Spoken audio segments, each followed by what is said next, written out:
ಅಂಟಮ್ಮ ನಮ್ಮೂರು ಡಾಲಸ್ಪುರದಾಗ ಹೋದ್ವಾರ ಜಾತ್ರೆ ಆಯ್ತು ಕಣ್ಲಾ. ಅದ್ರ ಬಗ್ಗೆ ಯೋನ್ ಹೇಳಲಿ.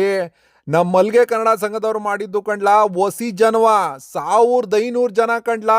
ಆ ಸಂಭ್ರಮವ ನೋಡಕ್ಕೆ 2 ಕಣ್ ಸಾಲ್ದು ಕಣ್ಲಾ, ಅಷ್ಟು ಸಂದಾಗಿತ್ತು. ಜಾತ್ರೆ ಬೇರೆ ಅನ್ವೇನ್ಲಾ ಬುಟ್ಟವ ಕದರ್ ಆಗಿ ಖಡಕ್ ಆಗಿ ನಾರ್ತ್ ಕರ್ನಾಟಕ ಸ್ಟೈಲ್ ಅಲ್ಲಿ ನನ್ನ ಹೆಂಡ್ರು ಹೋಗಿದ್ವಿ ಕಣ್ಲಾ. ಇಡೀ ಜಾತ್ರೆನಾಗ ಎಲ್ರು ಕಲರ್ಫುಲ್ ಆಗಿ ಬಂದಿದ್ರು ಕಣ್ಲಾ. ಎಂಟ್ರೆನ್ಸ್ ಹತ್ರನೇ ರಕ್ತದಾನ ಶಿಬಿರವ ಇಟ್ಟಿದ್ರು. ಎಂತ ಒಳ್ಳೆ ಕೆಲ್ಸ ಅಲ್ವೇನ್ಲಾ. ಆಮ್ಯಾಕೆ ಒಳಕ್ ಹೋಯ್ತಿವ್ ಕಣ್ಲಾ.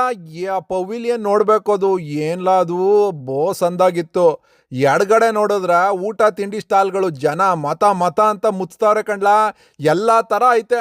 North Indian, north Karnataka, south Indian ಎಲ್ಲಾ ತರ ಊಟ ಇತ್ತು ಕಣ್ಲಾ. ಅದು ಇನ್ನೊಂದು ವಿಶೇಷ ಏನು ಅಂದ್ರೆ ಬರೀ ನಮ್ ಕನ್ನಡದವ್ರೆ ಮಾಡ್ಕೊಂಡ್ಬಂದು ಅಲ್ಲಿ ಮಾರ್ತಾ ಇದ್ರು ಕಣ್ಲಾ. ಆದ್ರೆ ಎದುರುಗಡೆ ದೊಡ್ಡ ಸ್ಟೇಜ್, ಅಲ್ಲಿ ಒಳ್ಳೊಳ್ಳೆ ಪ್ರೋಗ್ರಾಮ್ಗಳು ಬೇರೆ ನಡೀತಾ ಇತ್ತು ಕಣ್ಲಾ.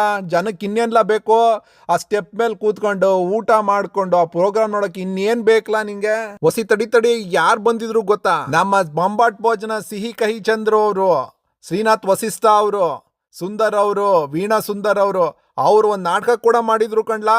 ಲೈಫು ಇಷ್ಟೇನೆ ಅಂತ.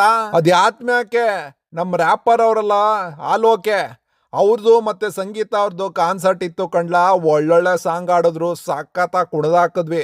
ಇದನ್ನೆಲ್ಲ MC ಮಾಡ್ತಾರೆ ಯಾರು ಗೊತ್ತೇನ್ಲಾ? ನಮ್ ನಿರಂಜನ್ ದೇಶಪಾಂಡೆ ಅವರು ಸಖತ್ತಾಗಿ ಮಾತಾಡಿ ನಮ್ಮನ್ನೆಲ್ಲ ಬಹಳ ಮನರಂಜನೆ ಕೊಟ್ರು ಕಣ್ಲಾ. ಈ ಜಾತ್ರೆ ಒಂಥರ ಹೊಸ ಎಕ್ಸ್ಪೀರಿಯನ್ಸ್ ಕಣ್ಲಾ. ಇಷ್ಟು ಜನ ಸೇರ್ಕೊಂಡು ಆ ಊಟ ತಿಂಡಿ ಪ್ರೋಗ್ರಾಮ್ಗಳು ಡ್ಯಾನ್ಸು ಇನ್ನೇನ್ಲಾ ಬೇಕು ಎಂಜಾಯ್ ಮಾಡಕ್ಕೆ.